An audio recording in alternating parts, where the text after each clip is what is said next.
پاکستانی صحافی ارشد شریف کا قتل غلط شناخت کا نتیجہ نہیں تھا۔ کینیا کی ہائی کورٹ نے ارشد شریف کی بیوہ کی درخواست پر فیصلہ سنا دیا۔ کینیا کی ہائی کورٹ نے پولیس اور سیکیورٹی ایجنسیوں کے خلاف ارشد شریف کے قتل کی تحقیقات کا حکم دے دیا۔ ارشد شریف کے پسماندگان کو 10 ملین کی ادائیگی بھی ہدایت کر دی گئی ہے۔ ارشد شریف کی بیوہ جویریہ صدیق نے سوشل میڈیا پر جاری جذباتی بیان میں کہا کہ انہوں نے تنہا یہ مقدمہ لڑا، وہ اور عوام یہ مقدمہ جیت گئے۔ ان کا مزید کیا کہنا تھا، ملاحظہ کیجیے۔ لیکن میں آپ کو یہ بتاتی چلوں کہ آپ نے اور میں نے ارشد شریف کا مقدمہ کینیا کی پولیس کے خلاف جیت لیا ہے اور ان کے ہائی کورٹ میں جو ہے وہ فیصلہ سنایا ہے۔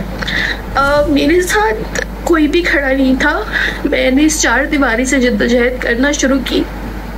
میرے ساتھ سے پاکستان کی عوام تھے اور کچھ صحافتی ادارے تھے، بس، اور کوئی بھی نہیں تھا۔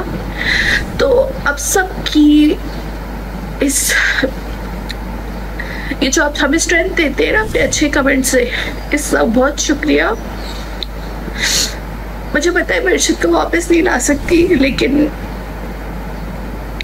یہ کرنا ضروری تھا تاکہ ایک ایگزامپل سیٹ کی جا سکے کہ آپ اس طریقے سے صحافیوں کو قتل نہیں کر سکتے، انہیں ہراساں نہیں کر سکتے، کسی کا گھر برباد نہیں کر سکتے۔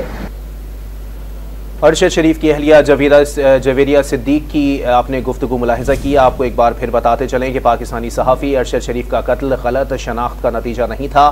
کینیا کی ہائی کورٹ نے ارشد شریف کی بیوہ کی درخواست پر فیصلہ سنا دیا ہے۔